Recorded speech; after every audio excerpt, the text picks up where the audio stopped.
The college football experience, national championship, Notre Dame, Ohio State preview and picks episode on the Sports Gambling Podcast Network is brought to you by Underdog Fantasy. Sign up, and when you do, sign up with that promo code TCESGPN to get a 50% deposit bonus up to $1,000. Once again, that's UnderdogFantasy.com. Promo code TCESGPN. Hey, this is Derek Stevens. I'm the owner of Circa Las Vegas. You're listening to FGPN. Let it ride.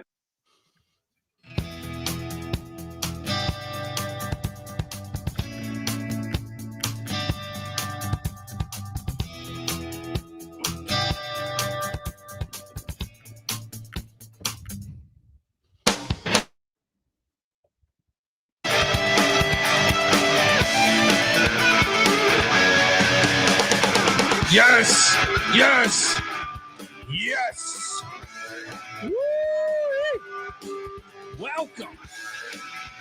Welcome to the college football experience, national championship preview and picks episode.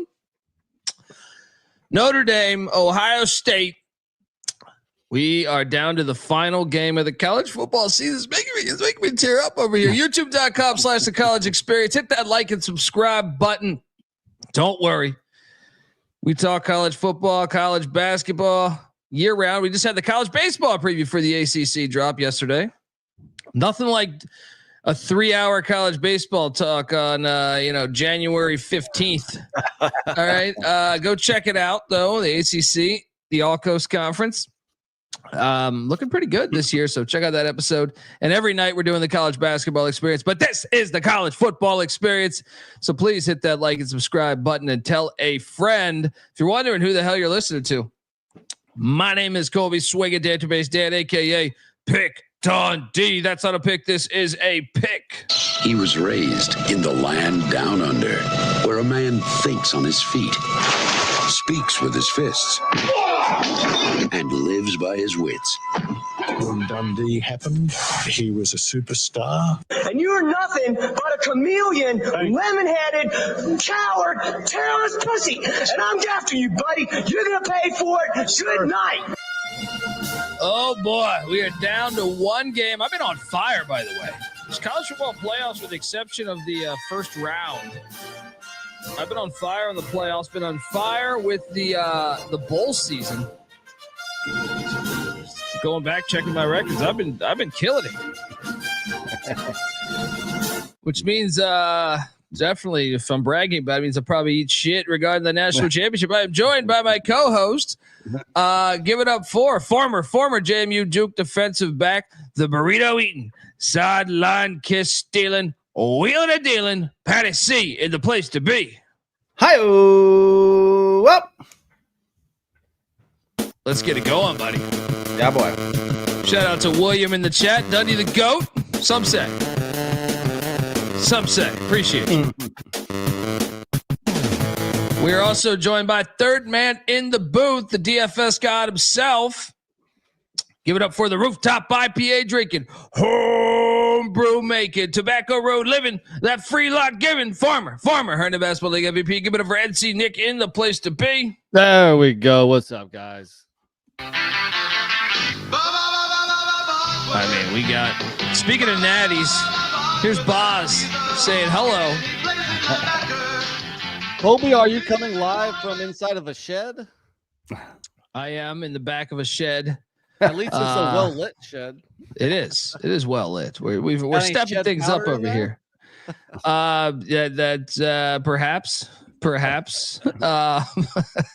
You'll break that out for the late night college basketball show so you can stay up, right? Yeah, 100%. Especially this East Coast time zone thing, man. This thing's for the birds. Now I will say that I did see George Mason's football club is looking for a new football coach. NC Nick, should we move back to the area, bring in Patty C's credentials here, and should we just dominate the likes of club football in the area? Well, if you're looking at TCE, I guess Colby would be the head coach. I'm a little conflicted on Patty C. In high school, he played offense, played quarterback, but in college, he played DB. Patty Well, C, I was a better DB in high school than I was a quarterback. I had a little pop gun arm. you were just an athlete on offense. Okay, so you're the DC. I'll be the mastermind of the offense. I'll be the OC. Let's go. Yeah, I mean, George Mason, start your football, and we could start a buzz around town too. All right, at the local bars would be amazing for the George Mason Club football team. We'll get buzzed around town. That's true. Maybe we wouldn't. That's a good point. You're allowed to have a beer on the sidelines, right? When you're coaching. Right. Don Nelson did it in at a post game presser, and Adam Silver or David Stern or something was giving him shit. That's just because David Stern doesn't like beer. You know, perhaps that could be our recruiting tool: burritos and beers on the sidelines for all the players. David Stern's the type of guy to order a warm milk at a bar. You have a warm milk. Look, we got one game left, guys. We're going to talk all about it. We'll talk the total. We'll talk the spread. We'll talk about who needs it more, some props, some first touchdown plays. But before we dive into that, let's talk a little news. Well, first, Chicago State, the Cougars, are going forward with starting their football program. Yes. 2026 will be their first season. They will join the FCS in the NEC conference. Beautiful. And look, they know how to get it going. Soldier Field might be available. Wouldn't this be beautiful? That would be worse than Temple at the Link. No way. It'd be better because Soldier Field actually has a history of playing college football games. Campus. No, yeah. Well, I don't know. I got to look into that, but there will be 8 people in a 70,000 seat stadium. True. That's the problem. Well, now, for year one, go back and see what the Horseshoe was doing year one. But one problem with like inner city universities is that real estate. They don't have a lot of room on campus to put a football field, so they might have to. That's what I'm saying. I will fly there for the first game if it's at Soldier. Dude, I'd love. First off, Chicago's an awesome city, so I will go with you. There we go. I might not give a shit about the game, but no, we will. We're rooting for Coug Nation. Yeah, of course. If George Mason won't start their team, then at least Chicago State is. Yeah, and we're on board with what Chicago State's doing. Shout out to them. Chicago State to Soldier Field is only 35 minutes. So that's what I'm saying. Wait, no. By car, it's only 13 minutes. Shit, that's what I'm saying. Just play the fucking. Well, if you don't have I mean, look, I would like a stadium on campus, but if you don't have one, you need to build on that. There's your spot. There's your home. All right. It's really not that far. Well, so on the Bears, they're not going to go elsewhere. They might just renovate it, right? No, I heard that they might go to that. Didn't they like shut down a race? Someone bought out a racetrack there. I know our oldest brother's bitter about that because that racetrack been there. It's like the oldest racetrack in America. Horse racing? Or one of them. Yeah. Well, that can't be like actually in the city, right? No, that's on. That's what I'm saying. It's way out there. Yeah. The one that's Arlington, right? Yeah, Arlington, I believe. But I think they will be playing at right? That's Arlington, Illinois. I'm trying to quickly Google what they would be. Kroc Stadium? Is that their baseball stadium? I'm not sure. Probably should have done this pre-episode, didn't do it. But anyway, play some at Soldier Field at least. And shout out to Chicago State, our new favorite team, our new favorite university for starting up football there. We also have some news in the coaching world. Well, first there's rumblings that Deion Sanders could be taking the Dallas Cowboys job. Hopefully that doesn't happen for me being a Colorado fan. Also because it'd be terrible timing because this would be Mel Tucker 2.0. I mean, Mel Tucker was like what, February like 25th or something. We had like a spring game in like a week. And this one would still be pretty damn late in the coaching cycle. Probably after the portal closes. So, I mean, what do you think? That might be a good thing. I don't think he's going to go, but is that wishful hoping there? Here's why it could to me and shout out to R Wright giving us $20. Great season with you guys. Can't wait for the 136 team previews. Appreciate that. Which will be coming, in May, starting late May. But I would think if they were able to unload Dak Prescott to get a pick to potentially take his son, he might be interested. I don't know that he's interested to coach without his son, the Dallas Cowboys, but that's what he said anyway. He said, I believe he said his only interest in coaching the NFL was if he could coach his sons. Yeah. Which is weird at a certain point. It's like, dude, you got to let the kid grow up at some point. You know? Yeah, that's a good point. True. Yeah. I mean, he even said, like, I lead my sons. I don't follow my sons. I guess in that sense, he would still be leading them, but it's kind of, I don't know, a package deal at that point. But either way, I think, just based on the ability to recruit and his persona being so strong, he's not going to do nearly as well in the NFL as he has the potential to do in college. So I think I agree. Yeah. Who knows? I mean, college coach. Yeah. What makes a great NFL coach? Maybe he would be a good NFL coach though if he allowed a GM to do his job and he, found a good GM. He allows Jerry Jones to do whatever he's good at instead of like, a lot of these organizations have battles, and Deion does what he does really well, which I would imagine is to some extent coach defensive backs, but also to what do you think Deion Sanders would do well at the pro level? I mean, I don't know. I mean, like, if that's a question, then that tells you that maybe he should stick in college. But I think, that's one part of the conversation. But let's say he leaves. Where does that leave Colorado? Obviously, Colorado's in a much better place, before Deion got there. But will they fall back into that rut they were in for a good 10, 15 years probably? Definitely for 1 year, because the portal would then open up for 30 days for those players. And they wouldn't be able to go out and get portal guys unless another coach got fired elsewhere. So they would really be fucked in that regard. But promote Warren Sapp to head coach and just keep it going. I'm sorry, this High Point Longwood game is just insane right now. Dude just hit like a 40-footer to send it into overtime. But yeah, I think it's where to me, they should call. I don't know. I have a short list. Chris Peterson would be the first, but obviously, I think probably everyone's called him anytime there's an open gig. Chris Peterson's like the new Bill Cowher. For 10 years after Cowher retired, everybody every opening. Well, Bill Cowher, maybe. At some point, just say that. I don't think it's going to happen. Same thing. Who was the basketball guy that coached Butler? Brad Stevens. Brad Stevens. Yeah. The longest time, any big college opening, Brad Stevens. Like, has that person expressed any interest in coming back to coaching? So I don't know about that one. Andy Kotelnicki would be on my list. Al Golden would be on my list, especially after learning that like Miami was more of an inside job to sabotage him. Mendenhall just took in the Utah State gig, so that's probably he's not going to. Yeah, that's what I'm saying. I think it's Eddie George would be one on my list. Same with Montana State's Brent Vegan and North Dakota State's. I'm drawing a blank on the OC from Wyoming. That's their head coach right now. What is Sean Lewis? I don't think I would like that personally.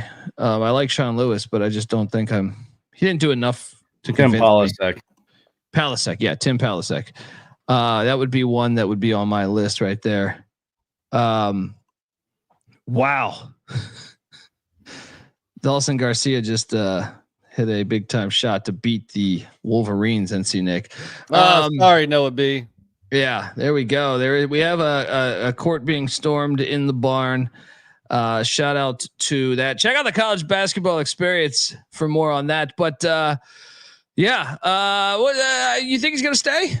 Patty, you think Deion is in Boulder next year this time? Man, that's hard to say. I mean, the news reports get really, pumped up that, hey, this is a real possibility. And then but Deion's playing it pretty hard. Like, hey, I'm happy where I am.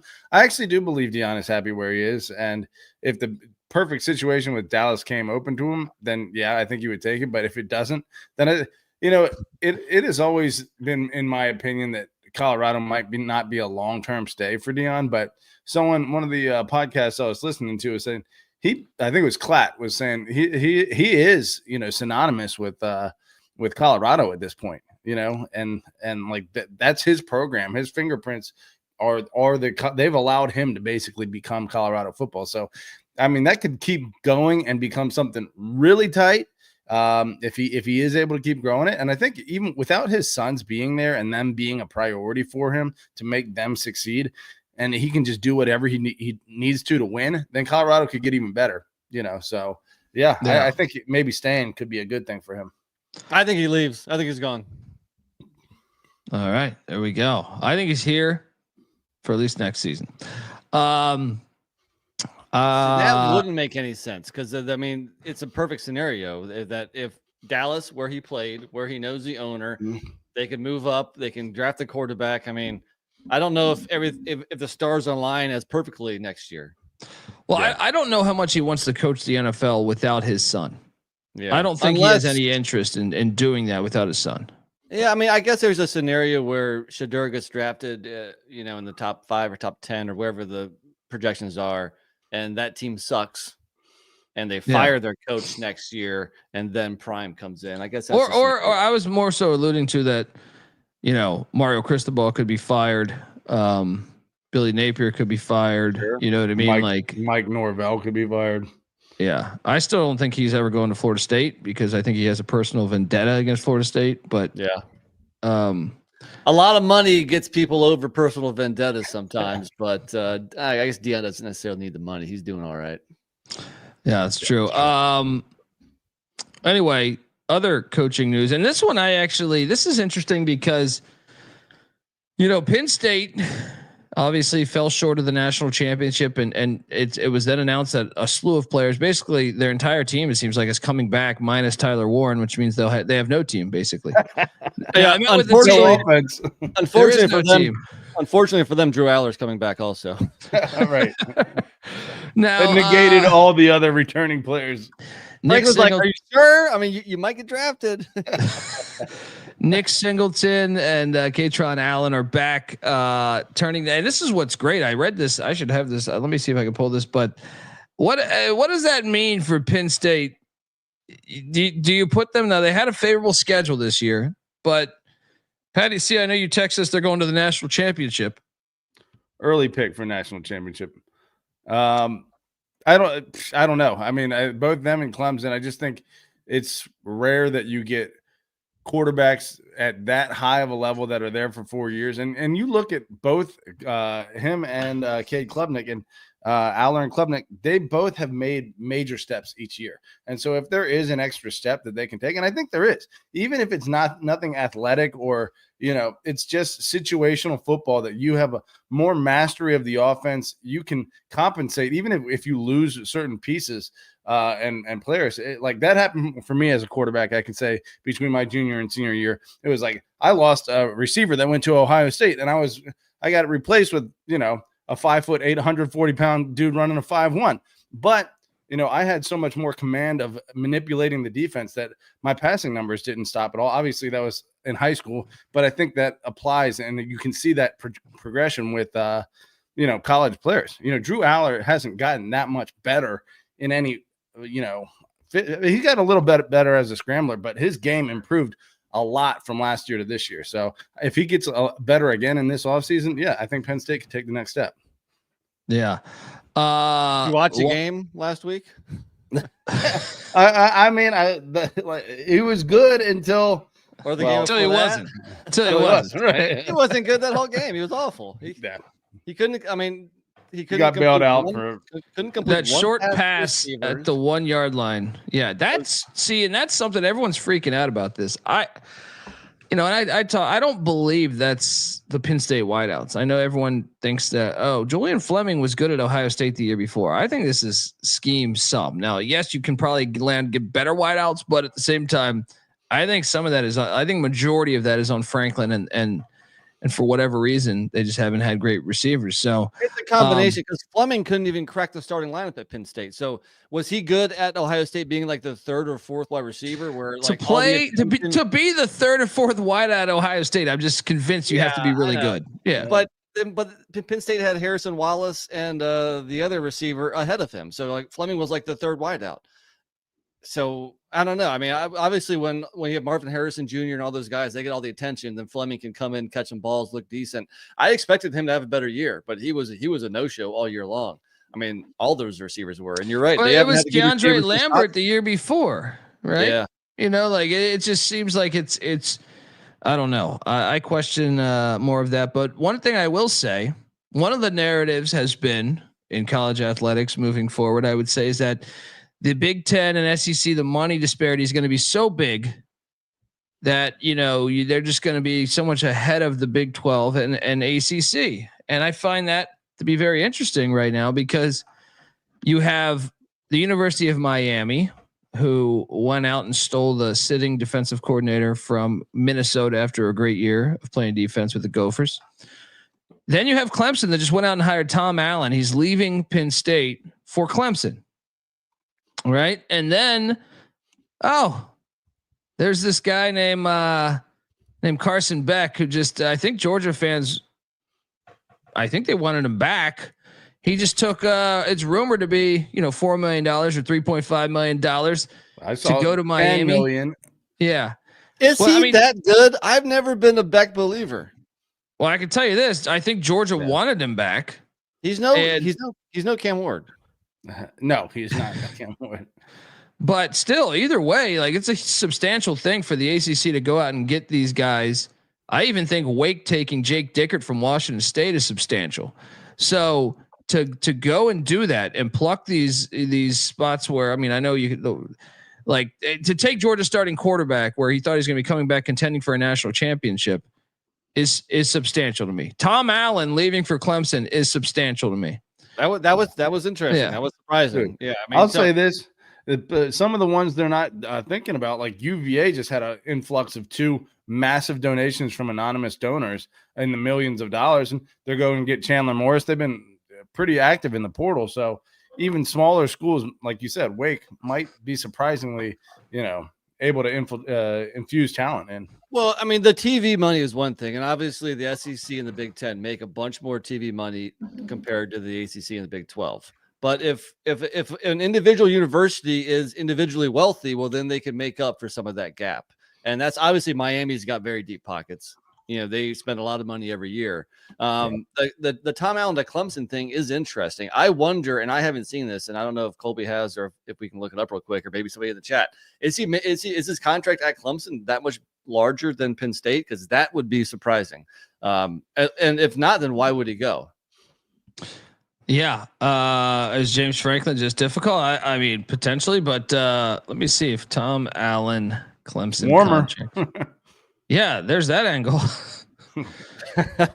True. Tom Allen doesn't seem that old, but Allen inked a 3-year deal that'll pay him $1.9 million this season, $2 million next year, and $2.1 in 27.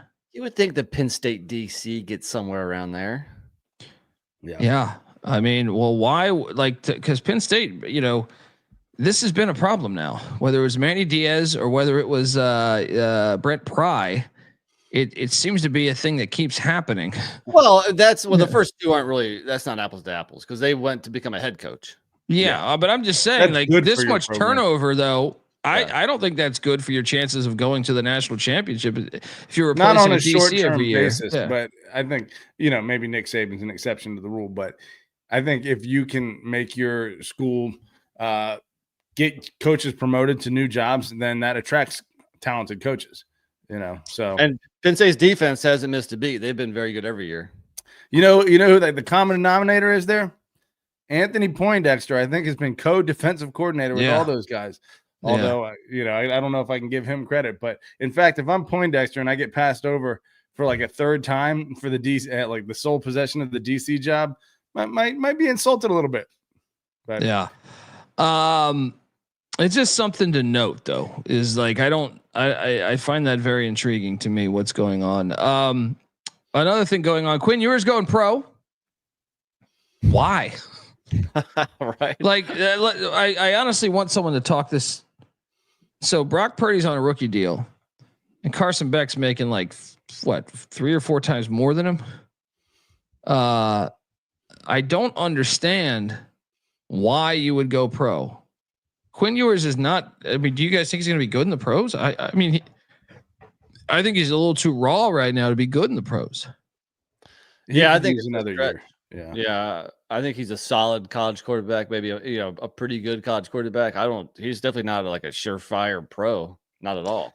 I was nowadays day and age where you got QBs coming back for like 7th years because they know they can make big time money. I'm shocked that Quinn Ewers. Why not write it out? I mean, like, is your draft stock going to plummet or something? It's not that high to begin with. So, well, I know a lot of people were saying it's a not that strong of a quarterback class, maybe aside from the top, but he would probably be the 4th quarterback in the okay, but how much money is that? You're still on a rookie deal. You can make more in college. Yeah, and you polish yourself. I mean, the writing.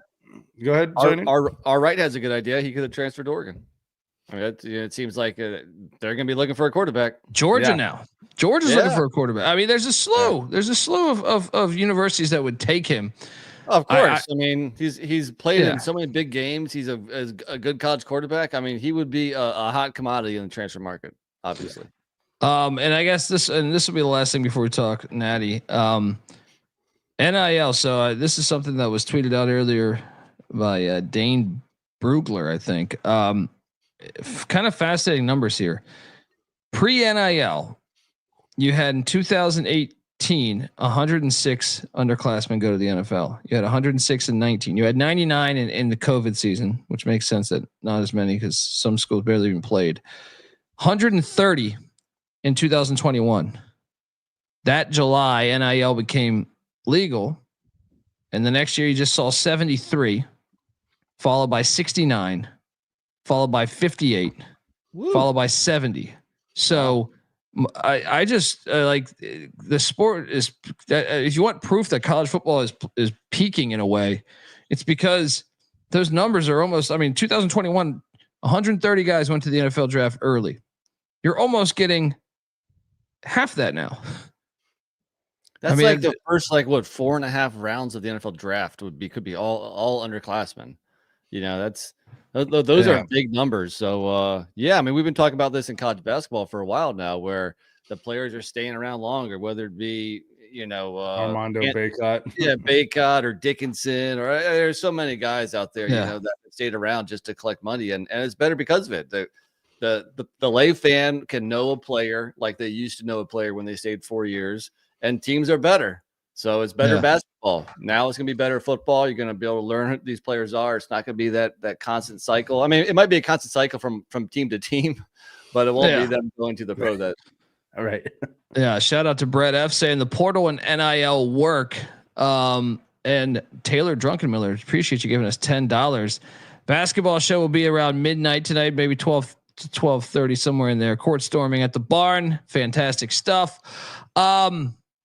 Folks, before we get into talking about this Natty and breaking down every element that we could think of, want to tell you that the college football experience is brought to you by us. Yes, SGPN. We have an app.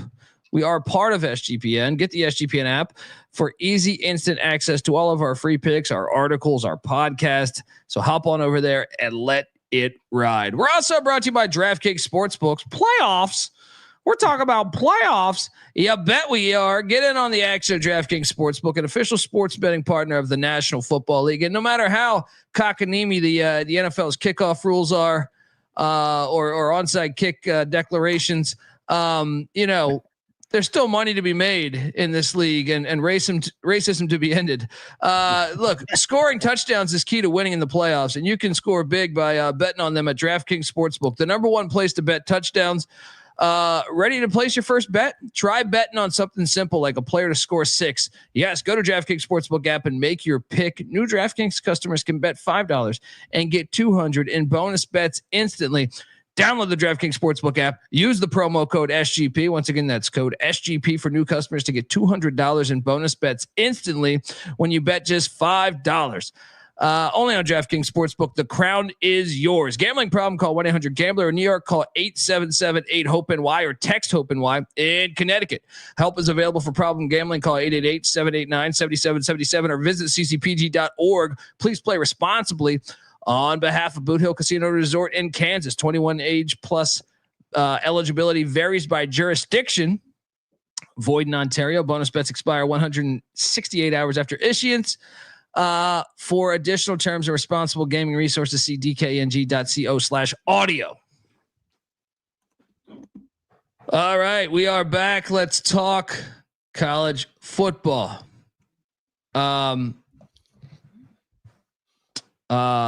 Yeah, we got this natty in Atlanta.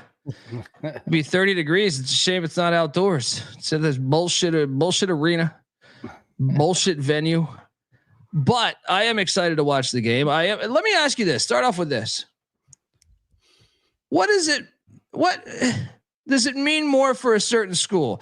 If Ohio State wins the national championship, that means it's 2 straight natties for the Big Ten. Arguably, they had Washington in the natty last year as well, even though they were in the Pac-12. But it's a Big Ten school now.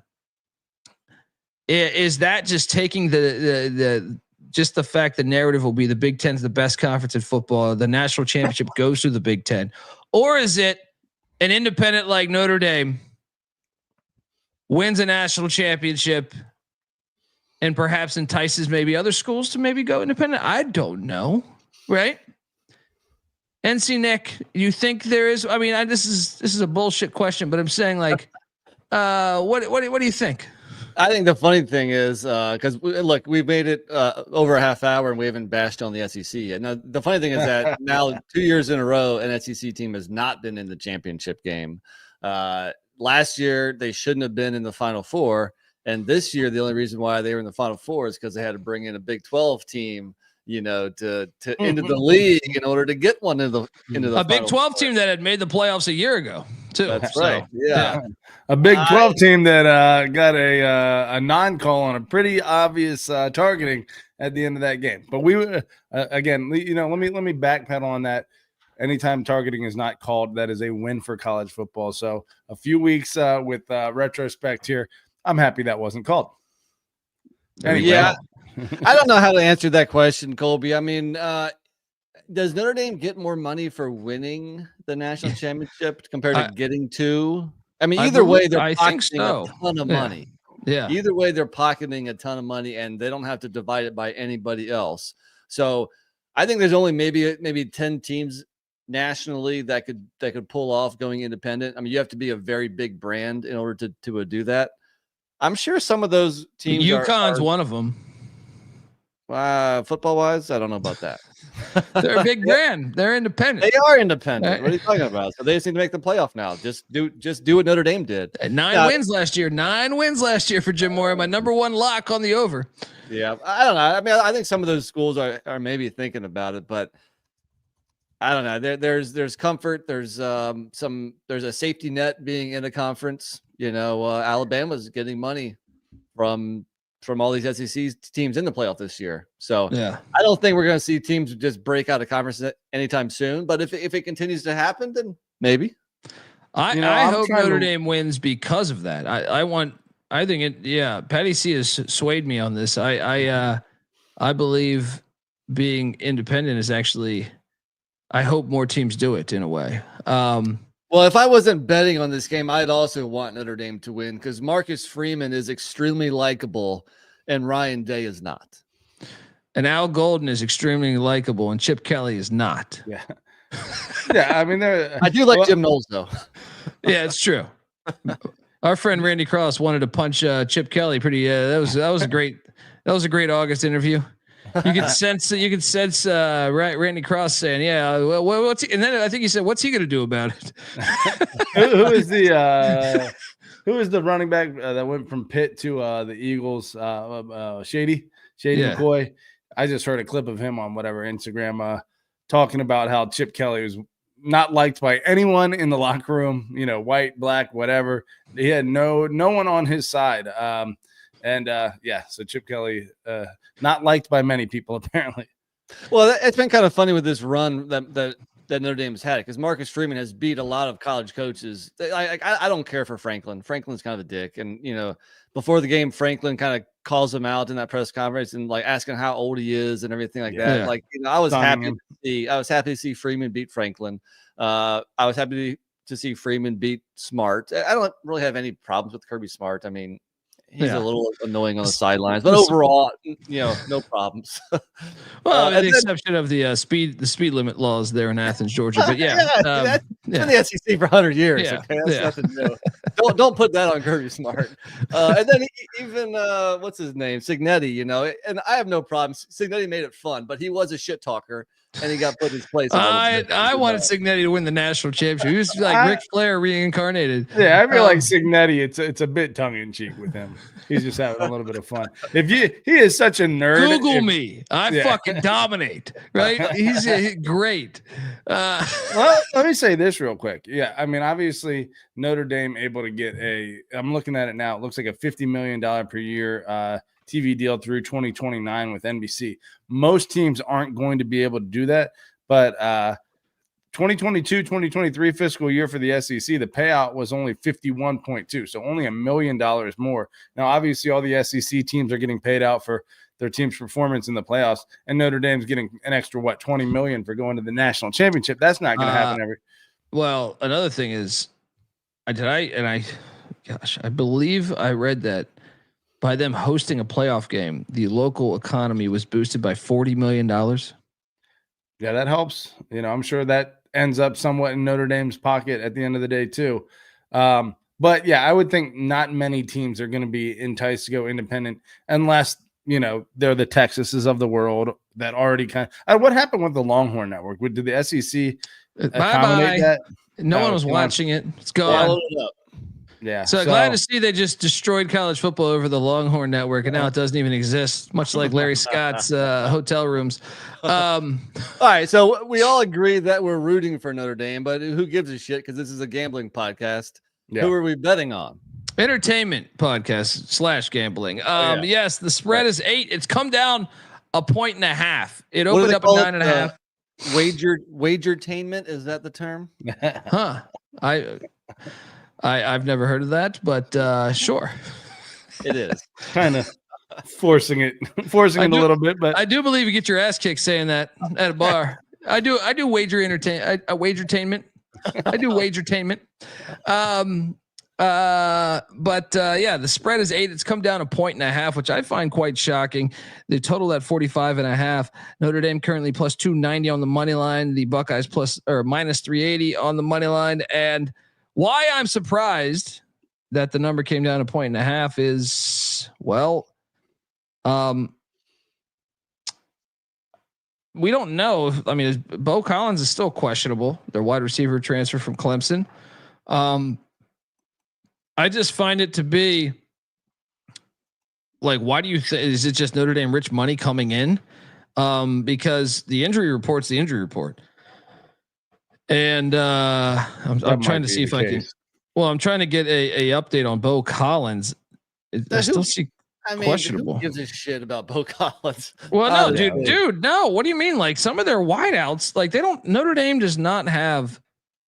Like there's a reason why they went out in the portal and got him. And what they lost. He's their leading receiver. They lost important. Anthony Knapp. They're off their offensive tackle, who's already the backup offensive tackle coming into the year. So they're going to be working with a third string left tackle, also guard Rocco Spindler, who got injured in the game. I do believe though he was going to play, but still you got to worry about, is he 100%? Because he definitely was injured a week ago or 10 days ago, whatever the hell it is. We know they're already depleted at D line and corner. I can speak to Bo Collins. He started out the year as their number one guy. He is not the number one guy. Yeah. Go look at the second half of the year and tell me Bo Collins' injury does not move the needle. What does move the needle is Notre Dame's injuries in general, and there are a lot of them, and they are very meaningful with Riley Mills and the left tackle Anthony Knapp. Jeremy Love is maybe at 50%. He's only averaging 8 carries a game in the college football playoff. He's a very good running back, but he's clearly not fully healthy. Yeah. Even though he had that beast touchdown run last week, that was awesome, fantastic. And run. The hurdle, the one thing he swore he wasn't going to do, apparently couldn't resist. I don't know how you can watch him in those two plays, but then also he's not 100% healthy because those plays were fantastic, but he's just not getting the amount of carries. So you have to assume he's not fully healthy. That's one of the reasons why I think it's hard to bet on Notre Dame because they are so banged up. That's the thing. My heart is with Notre Dame, but I just think it's just a bridge too far, man. They're depleted. So your top corners out in a game, you're gonna need your fucking corners. Your best defensive lineman's out, and one of the weaknesses is no to me. If you're looking for Ohio State's weaknesses, it's the O-line and the quarterback. Well, could you really use? And then another thing is, what's Ohio State's strengths? I would say wide receiver and defensive line. Well, yeah, kind of the areas Notre Dame's affected. Yeah. So losing your left tackle against Jack Sawyer and JT, who's already your backup. So you're talking about a third string left tackle getting your start for you. Notre Dame gave up 5 sacks to Penn State last week. You know, the last time Notre Dame gave up 5 sacks, I don't know how far back you go, but you always assume Notre Dame's got a really good offensive line. And when fully healthy, they do this year. But giving up 5 sacks to a Penn State defense, which is a very good defense, good pass rushing defense. But you know what? Ohio State gets after the quarterback. Best defensive line in football. Best defensive line in football. Yeah, they sacked Ewers 4 times. They sacked Oregon 8 times. They sacked Tennessee 4 times. You got JTT and Jack Sawyer and Cody Simon and company coming after the quarterback, and your offensive line's banged up. Good luck. Yeah, I actually, as much as I want Notre Dame to win this game, I'm laying the 8. I think it has potential to get ugly because if Will Howard if you're building the blueprint for Notre Dame to win this game or cover, they have to score first to me. Put a little bit of pressure on Will Howard because I think that's been the blueprint in my opinion. Is to do a little bit if they can apply pressure to Will Howard, from just having to throw the ball more. If you go down 10-0 or something, and also just he's been pretty damn inaccurate in certain games. You look at the Penn State game. You look at the Penn State game. He threw a pick 6 early on. The Michigan game he threw a pick 6 early on. He's left some things out there. I think that's the blueprint. I will say this though, Patty C, and I'm curious your take. Isn't Notre Dame play like Michigan kind of plays? Very much so. I mean, I think Notre Dame is actually probably more potent on offense than, obviously like a Davis Warren at the helm. Obviously, Riley Leonard's going to be a little more effective moving the ball. So, and then defensively, yeah. I mean, they're like any other Big Ten team, stout in the middle, but the high end Big Ten teams that also have a speed and size on the defensive backfield. So I don't think Ohio State's necessarily going to destroy Notre Dame's defense. I think Notre Dame's defense is solid. Ohio State, I was just looking at it, has played 8 of the top 20 defenses in the country, and they've had mixed results. So it's tough to say just how well Ohio State will handle Notre Dame's defense. But yeah, it's Notre Dame offensively against pretty much by far the best statistical defense in the country in Ohio State. It does not look good for Notre Dame. Now, does it help them that they've played Ohio State the past 2 years and obviously should have won last year if they didn't have 10 men on the field, multiple plays to end the game? Yes. So you have a little, but Will Howard wasn't there, but Travion Henderson or not Travion, Quinshon Judkins wasn't there. Caleb Downs wasn't there, but a lot of other players were. Yeah, I kind of think I'm of the opinion this is going to get a little ugly. I think this. I just think Notre Dame has too many injuries, and I think it's just too much. I think it's going to be something like. What did I say on the SGP show? I think I said 34-7 or something like that, or 30. I just think it's going to be it's going to be close at halftime. It'll be like Ohio State to me, like 17-7 or something at halftime.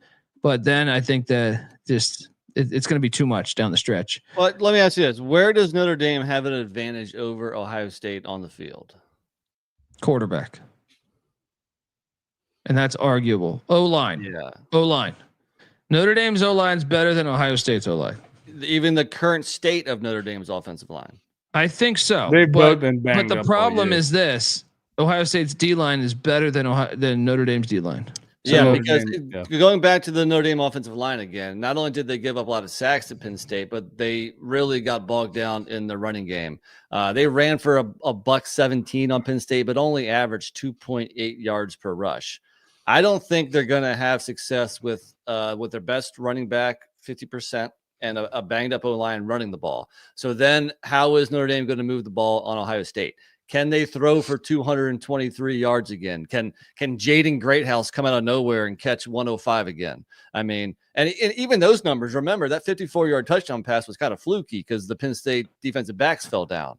So if you remove 54 yards, then, so I think they're going to have to pass the ball to move the ball, and that's not Notre Dame's strong suit. Now, I will say this. They haven't played many mobile quarterbacks. I would say Dylan Gabriel being the only. So maybe, and Dylan Gabriel at Oregon. Dylan Gabriel is a completely different beast than Riley Leonard because he has downfield passing at his disposal. They don't do as much designed runs though in Dylan Gabriel. Like Riley Leonard, they do designed runs that are called specifically for him to just run the ball. Yeah. Yeah, Notre Dame's going to have to play like a possession football game. They're going to have to rely on Riley Leonard's size and athleticism to keep the chains moving, punt the football, make Ohio State grind out long drives, hold them to field goals, and just hope that they can establish enough of an offense. I think they're going to have some wrinkles, a well-called screen here, a well-called draw here, little counter, whatever it is that, just keeps the ball moving and keeps them in the game. And then maybe they find themselves in a situation where they can take a shot. Like the Penn State game, it was great. They got man coverage on the outside. They used the wide side of the field and they just launched it fully out there and one-on-one, the guy got it. They got to get up early to me. That's the only way they can stay in this game to me. Is make Ohio State feel uncomfortable, whether it's a kick return for a touchdown, whether it's a pick six, make Ohio State feel it. Like Penn State got up 14-0 or 10-0, and Michigan did the same thing. And they were able to battle back against Penn State, but you could sense the severity in the drive with Will Howard. You could sense every pass was key early on. If they can do that, that's the blueprint to winning the game. Yeah. Well, so far they've scored 27, 23, and 27 points in the CFP so far. Notre Dame has. I don't think they get in the 20s because I think this is the best defense they've seen now. So then it's really up to their defense and how badly can they limit Ohio State. The reason why one of the many reasons why I like Ohio State is that they kind of got their clunker out of the way. They weren't going to win 4 games in a row in dominant fashion, blowing everybody out. They did not play very well against Texas. I mean, if you look at it, like the penalties, they had 9 penalties for 75 yards. Hardly any penalties in the Oregon to Tennessee game. Ohio State plays clean football for the most part, just 2 turnovers over 3 games in the CFP. So if they play a clean game, if they don't beat themselves, Notre Dame is not good enough to beat them straight up. I want to key on, if you're looking for the edges for Notre Dame, their special teams has been fantastic in huge games this year. That could be, if you're looking for points to stay in that game. I'm like you though. Ohio State to me, with the way last season went, with the way the Michigan loss went, they're a freight train. And as much as I like Notre Dame's team, and I would love to see them win the Natty here, I think it's going to get ugly. I just think it's bad luck for the Irish to have all these players injured, and then just the circumstances Ohio State's dealt with, being a super experienced team. The fact that they have lost to Michigan back-to-back games, the fucking nation. I feel like all of Ohio, once Ryan Day fired at one point, getting death threats. I just think the players know all that. This is just a bad situation. I would love, I love taking the dog, but I can't take the dog here. I think Buckeyes roll big. I do. I'm going to stick to the under still at 45.5. Like I said, 34-7, 30 to me, something like that. 41, 42 points. I think Brett in the chat mentioned earlier, he was like, Colby's on a favorite. Get out of here. Because especially in the college football playoff, previously Colby was always all the dogs. You could always count on Colby to go for a dog. And maybe it tells you something now that he's not. I'm on your side, Colby. I got Buckeyes winning 30-13. Unfortunately, under cashes. It's been a great college football season. Unfortunately, the championship game will not be a great game because I think it will be kind of lopsided. Patty, let me say this. The one thing that, keeps getting rehashed by everything I listen to is the amount of man coverage that Notre Dame plays. And it makes me think back to the 2014 was that like eating dogs the long way. Hello. Shout out to Joey Lobster. He's out there lobster fishing right now. You crazy bastard. All right. Still waiting for those lobster tails, buddy. Yeah. If I can throw that shit on dry ice, send it down the 95 freeway. Let's go. All right. What's up, Pat? I'm sorry to cut you off. No, you're good. Yeah, I'm just saying, it just makes me remember the Virginia Tech game back in 2014 when they just basically went man coverage the whole game. And did they get burned once or twice? Yeah, but they put a lot of pressure. Granted, that was an inexperienced quarterback, and Foster had a really exotic scheme, lined up for that game. But that was in the horseshoe, and they were still able to confuse the hell out of Ohio State's offense by being able to man cover, and Ohio State's had great wide receivers for a long time. I don't know if they had as good wide receivers as they do now, but then again, Notre Dame's defensive backfield may be better than what Virginia Tech had back then. If Notre Dame's defensive backfield is able to hang in man coverage with Ohio State, then they have a chance to really impact Ohio State's offense and maybe make Will Howard make some mistakes. And so that could keep them in the game too. Big plays, they're going to have to find a way. But I think, we're doubting Notre Dame just because of how good Ohio State is. But Notre Dame's looked great all year, with the exception of one game. So we are just assuming that they are outclassed. But I actually think it's going to be closer than that. I have Notre Dame covering. And if I had a nutsack on me, I'd take him on the money line. There's certainly my in my heart. What's your score projection here? I mean, if I'm being honest, it's close. I mean, the spread is close, and the fact that it's coming down. You're wearing that hat, damn it! You better pick a money line play. All right, I'll pick the money. I'll do what I did in the Slack. I said Notre Dame 23, Ohio State 20. And let me ask you this, because this is another thing. Let's talk about mojo. Is that Patty C or is that Lou Holtz? He said Irish by 3. That's right. Well, that's what I want to get to. Who has more mojo? Like, obviously, I think on Martin Luther King Day, maybe Marcus Freeman playing his old school has a little mojo, a little extra. Are you buying into a conspiracy that black coaches never won a national championship, and the fact it's on MLK Day? That's the angle. I'm just saying there is mojo. There is mojo. Whether you David Stern is not involved in the national championship.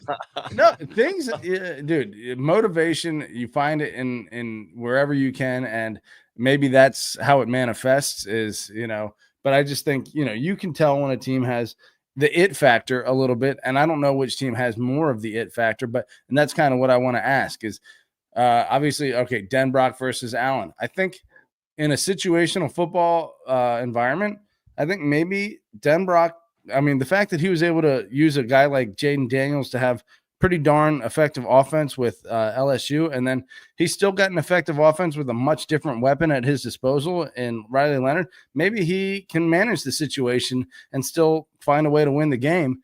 And so I think mojo-wise, I want to give the edge to Notre Dame there, But then, well, Ryan Day does dye his beard black. Yeah, so that's anti-mojo, and I think Lou Holtz. What do you mean? That's it's MLK Day. That's this is tie in there. That's true. Maybe he'll blackface himself like Ted Danson. That would not be advisable. Ohio already hates him anyway. If you're going to lose the game, you might as well blackface yourself. What did Carlos Boozer do to his hairline? We could do that. Folks, we're going to talk props in a second here. But before I do that, I want to let the good people out there know. If you're out, because there's a lot of good people out there, whether you're fucking lobster diving like Joey Freshwater's out there, or you're just sitting there falling asleep like one guy in the chat. You're not going to find a whole lot of lobster in the freshwater, Colby. I guess that's fair. You can keep searching, though. You can keep searching. You never know. Nick, you believe in the Loch Ness Monster? You know what? Sure, why not? Patty C, where are you at with the Loch Ness Monster? What's more believable, that there was a Loch Ness Monster or Bigfoot? I feel like Loch Ness Monster is just like a big. I don't know. It's like a dragon. Well, Like it's Bigfoot's more a good- possible you wouldn't see the Loch Ness monster because he'd be underwater, dumbass. Okay. I'm sorry. I wasn't ready for this argument. I'm not gonna lie. You would think they'd float up when they die, right? You see all these fucking whales come into the sea. I Everyone's think eating there's the blubber. only one Nessie, though. I don't think there's like a family of Loch Ness monsters. What the fuck are we talking about here? Well, this is an important conversation. Mike Leach, my dearly departed friend, he would tell you Bigfoot 100%. All right, look, before we get to the props, I want to tell you that college football experience is brought to you by Underdog Fantasy. Underdog Pick'em is one of the biggest venues for all of sports. And Underdog is always making it easier to win with Profit Boost and Gimme Pick'ems. Of course, there's college football and college hoops and MMA and NASCAR and NBA and NFL and CFL and MLB, everything over at Underdog Fantasy. You can now use specials and boosts on all flexed entries as well. So, I mean, even more of a reason to jump on over there. So sign up. And when you do, sign up with the promo code TCESGPN to claim your special pick plus first time deposit offer up to $1,000 in bonus cash. I'm looking at it right now. For the Natty, we got what do you think, Jeremiah Love? Longest rush, 14.5 yards, higher or lower, NC Nick? I'll go lower. Look, he's not 100%. He's only going to get 6 to 8 carries because that's been what he's doing so far the last 3 games. And the chances are, with that amount of carries, he does not break one longer than that. Lower. There we go. Lower on that. Patty C. Will Howard, higher or lower, 9.5 rushing yards? Oh, higher. Notre Dame's off. Our defense is gonna pinch them a little bit, and he's gonna be forced to run. So definitely higher. That is some of the edge you could find. I truly buy into this product. It's not like me reading the Dick Pills thing. This is a awesome product. You don't buy into the Dick Pills? I just think, it's just, Well, the damn men don't need them. Yeah. Well, yeah. You're the swinging, I don't go swinging soft. dancer base. And then you got, you ever heard of a coffee machine, buddy? Or wait, does coffee get your dick hard? Yeah. Is that what's happening? Yeah. Shit, man. Get enough give me some of energy. your coffee. Colombian coffee's got cocaine built into it, buddy. The cocaine gets your dick hard. I don't know. Look, UnderdogFantasy.com, promo code TCESGPN. Hopefully, Underdog enjoys my Colombian cocaine dick rant. Let's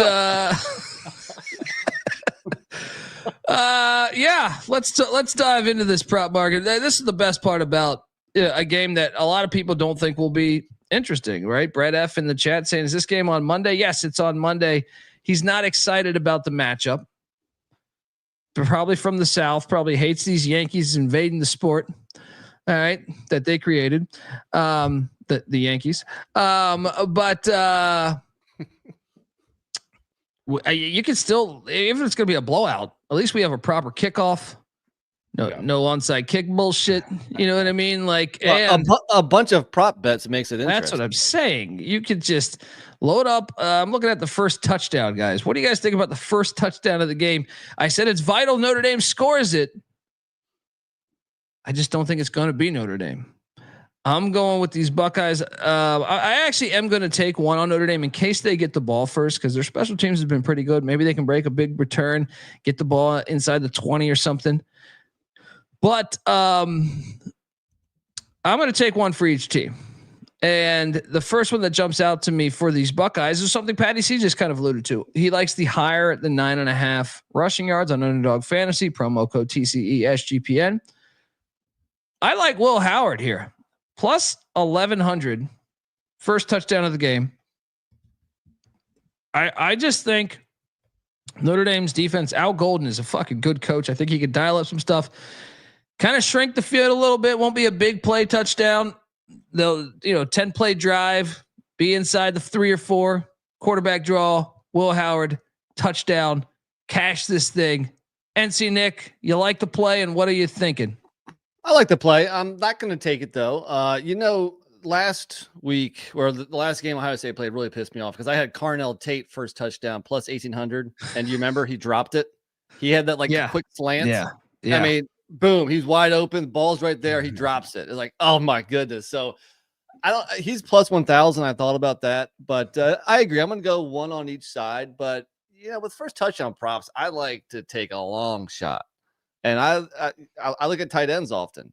G. Scott, the Buckeyes tight end, had 5 catches against Texas, had 4 catches against Tennessee. If Notre Dame does the same thing that Texas tried to do and take Jeremiah Smith out of the picture, that means Egbuka, that means Carnell Tate, that means the tight end G. Scott are in the picture. He's at plus 3,500. Give me G. Scott for Ohio State. Yeah, NCAA going with G Spot for Ohio State. Can't go wrong. I can never find that, but I'm hoping G. Scott finds the end zone. Patty C, what are you thinking? First touchdown of the game? Are you're on the Irish to win by a field goal, so I'm assuming the game's going to play out in your mind the way that I think it needs to for Notre Dame to somehow win the game. Is them scoring first, putting pressure on Will Howard. What are you doing here? Yeah, I mean, especially early in the game, I don't think you're necessarily going to have the situation where Ohio State is sucked up, like playing desperate, stop Notre Dame from getting a first down and going over top to one of the receivers. So I think if Notre Dame is able to score early, I wanted to go Aeneas Williams based on value plus 2,200, but even better value is Mitchell Evans at plus 2,500. And he's had 2 of his top 4 receiving games, or 2 of his top 2 receiving games, both in the last 4 games of the season. 5 catches for 59 yards against USC and a touchdown, and 5 catches for 58 yards against Penn State. So assuming Notre Dame goes to the big body tight end, 6'5", 248, maybe they find him early for the and you get good value out of that. I want to start calling Patty Prop, because I like both those plays. Those are the 2 guys for Notre Dame that I had penciled. Colby, me and you like Mitchell Evans. He cashed over 50 yards in like the first quarter last week. It was like plus 360 or something. Yeah, so I like his play. And then Aeneas Williams, dude, he caught 5 for 66 last week. And at the same time, we saw what Texas running backs did on all those wheel routes against Ohio State last week. Wisner went 6 for 42. So you're going to hear me mention Aeneas Williams a lot in this prop segment, and plus 2,200. I like that also. So yeah, I like both those plays that Patty just threw out. I did too. I have one. If I go off the reservation here to a different topic here, Emeka Egbuka. I do think they're going to use that game plan to try to shut down Jeremiah Smith. He's such a pivotal, factor in this offense. Texas did a great job doing that. Just 1 catch, 3 yards. Memory serves me correct.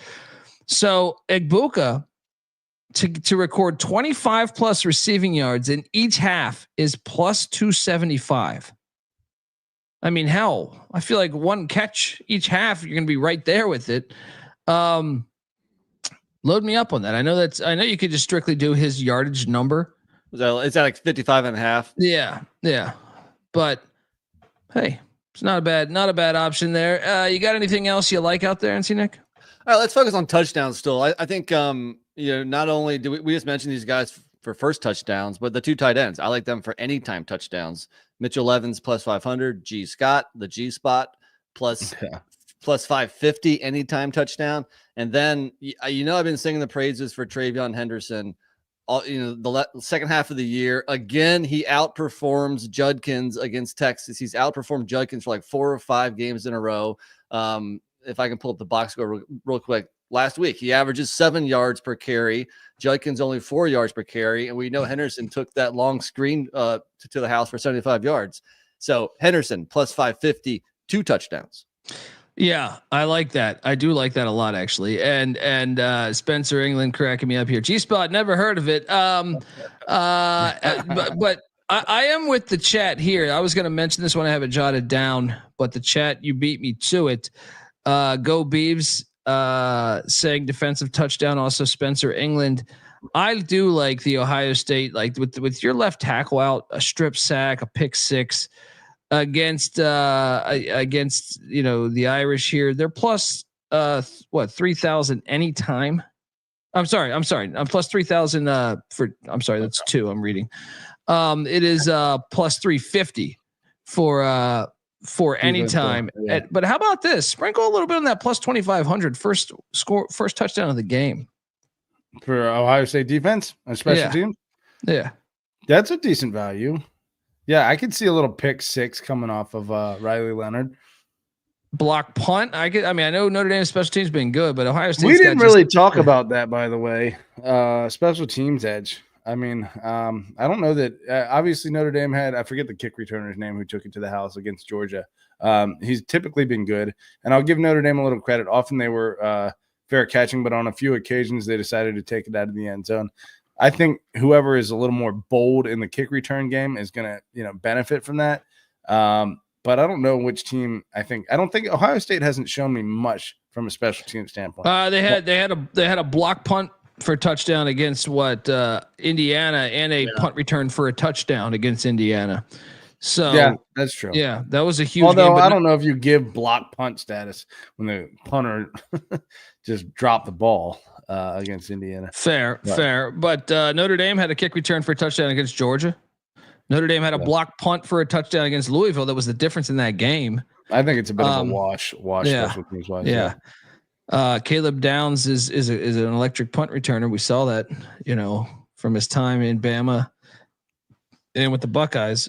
Anything else guys, you like out there? Yeah, we're just talking about like player props right now, because I like some other, maybe some other props, but player props specifically. If we see this game, and I think Colby and I agree, maybe not so much Patty, but Ohio State gets up big, whether it's in the second quarter or third quarter, they start pulling away. That means Notre Dame has to pass the ball. Again, I like Riley Leonard over 178.5 passing yards. And then I'm looking at some of the receivers, and I mentioned Aeneas Williams for the first touchdown. I like his ladder. He starts with 25 yards at minus 125. If he goes up to, if you go all the way to the top of the ladder, which is 70 yards, it's plus 900. I don't know if he's in play to get that high, but if you're going to ride the ladder, climb all the way up to the top, I like that. And you could also argue Mitchell Evans again, over 34.5 receiving yards. I was about to say that. I had that one circled. He's the security blanket. He's actually the one I think could have an edge, like on their offensive side of the ball. That load up on that if you're going to take anything on the Notre Dame offense. To me, I'm curious what you think of the rushing props for both quarterbacks. Howard is at 11 yards, I think it was, or 10.5. I think you said like 8 or 9 earlier. Well, Underdog Fantasy was 9.5, but I think DK, I thought I saw 10.5. Yeah, it's around there. Riley Leonard is 38, I think 38.5 or something, right? Yeah, I saw on BetMGM is 37.5. But you're right in that range. I think everybody knows this that's listening to us. But again, in college, sacks are minus rushing yards for quarterbacks, which is different than the NFL. Notre Dame's been giving up some sacks lately. They might give up sacks again. I'm not going to play that one. I think if Notre Dame is successful in keeping this game close or winning, then Leonard smashes that, because I think they need him to run the ball, to run for like 80 yards. But I just don't know if he's going to get there, especially with the negative yards for sacks. Yeah. Anything else you like on this? Game props you going with? Game specials. There's some wacky ones out there. Curious. Anything else you like? I'll throw out a few more. Ohio State over 27.5 team total. I like that. I had that jotted down. I think they get to 30 again. Ohio State first quarter minus 2.5. You can talk Ohio State first half minus 5.5. Yeah. Notre Dame under 1.5 touchdowns plus 180. And finally, Ohio State wins by 13 to 18 points plus 450. Whew, that one is a decent play. I don't necessarily love the Notre Dame. What was the touchdown? Under 1.5 touchdowns plus 180. I don't think there's great value there, but I do like the second one, because that's probably where the game will finish, if we're being honest with ourselves, 13 to 18 points. Let me say this. Jeremiah Smith, the under 90 passing yards or 90 receiving yards. I like that play. I don't think Notre Dame's just going to let him dominate them. Beat you. I'm a little worried about that, because if Notre Dame copies Texas's defense from last week, well, Ohio State's seen that now. Maybe Chip Kelly has some plans to get Jeremiah Smith the ball in a variety of ways where he couldn't last week. I mean, he is that good of a receiver. So I see the play. I see it makes sense to go with an under again, but man, he could always just explode and have a monster game because he's that kind of talent. He is. I think Notre Dame should. I know they talked about man and basically man coverage. You'll get out of cover one. You'll get the one safety help with Xavier Watts. That's what I think they should be running. Well, allow the corners who are both 6 feet tall. That could be a problematic one. Fades in man coverage, but still, if you get the safety roaming the middle and you can allow your corners to just play like inside leverage and try and take away the back corner or back shoulder fade, I think that the Notre Dame defense might be able to kind of contain at least the Ohio State wide passing game. So just because they have the guys to do it, but I don't know. I don't see Ohio State throwing the ball all over the field on Notre Dame. Let me answer Spencer's question real quick. Is he saying, are we due for an Ohio State looking like shit game? I'd argue that was the game against Texas. Yeah, that was their clunker. And I think they bounce back and look a little bit closer to the games against Tennessee and Oregon. Yeah, I like the under 1.5 touchdowns for plus 180 on Notre Dame as well. Yeah, I think I'm fresh out of the plays. Shout out to Peter Belmonte. I'll take the over 1.5 vodka pours Colby has. I need to get out there to these. North Carolina's really got to fix this thing. Got to go to a special store for alcohol. What the fuck's going on here? Hey, at least you can gamble in North Carolina. You can't do that in California. It's true, but I need an alcohol dealer in North Carolina. Someone let me know if they're available. Anything else you guys want to add in? We done? We good? I'm spent, man. I got one more thing I want to throw in here. Okay. Ohio State's performance against these high-end defenses.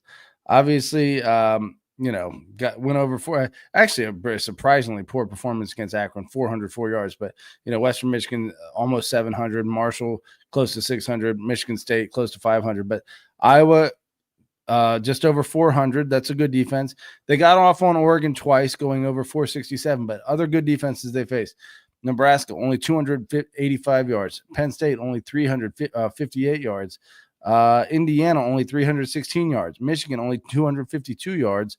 They got off on Tennessee, but I think and then Texas only 370. So I think the common thread is teams that are traditionally more stout up front are the teams that Ohio State has struggled with for whatever reason, even though they're more of a passing team. And I think that plays into Notre Dame's favor. So again, I don't think Ohio State's going to hang 40 or 35 on Notre Dame, but yeah, it's really hard to take Notre Dame in this game.